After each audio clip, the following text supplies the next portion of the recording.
विज्ञान असं सांगतं की ह्या वातावरणामध्ये एक असा रेषा ओढली, ही सुद्धा नष्ट नाही होत, ही सुद्धा डिपॉझिट होते. म्हणजे काय होतं, संचित होते, संचय होतो तिचा. मग ज्या अर्थी संचय होत असेल तर त्या अर्थी ती कुठेतरी असणारच ना. मग ती फिरून कधीतरी तुम्हाला मिळणारच ना. त्यालाच प्राक्तन म्हणतात. म्हणून अध्यात्मामध्ये 3 सिद्धांत आहेत की कर्म, त्याला क्रियामाण म्हणतो आम्ही, कर्म, संचित आणि प्रारब्ध. म्हणजे त्याला काही जण नशीब म्हणतात, काही जण तकदीर म्हणतात वगैरे. तर अशा प्रकारे ते घेऊन माणूस किंवा कुठलाही प्राणी येत असतो.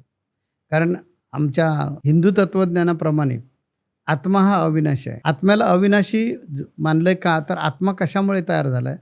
अपान, व्यान, समान, उदान आणि प्राण, हे 5 वायू विशिष्ट स्केलमध्ये, विशिष्ट प्रमाणामध्ये, ते कुठलं त्याचं काय सूत्र आहे ते कुणाला कळलेलं नाही, तर लोक जिवंत करतील ना परत.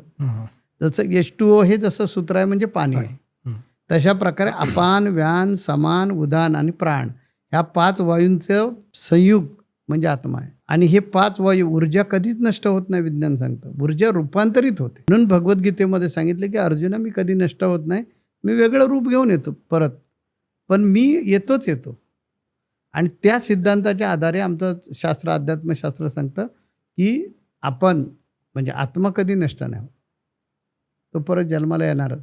मग त्या आत्म्याबरोबर आयुर्वेदामध्ये सांगितलेलं आहे की आत्मज भाव घेऊन, ज्या ठोके शरीरामध्ये ते सुरू होतात, त्या आत्मज भाव घेऊन तो आत्मा परत प्रवेश करत असतो. ते कर्म, आणि हे कर्म घेऊन येतच असतो आपण. असं त्याला आपण तकदीर म्हणून, नशीब म्हणू असं.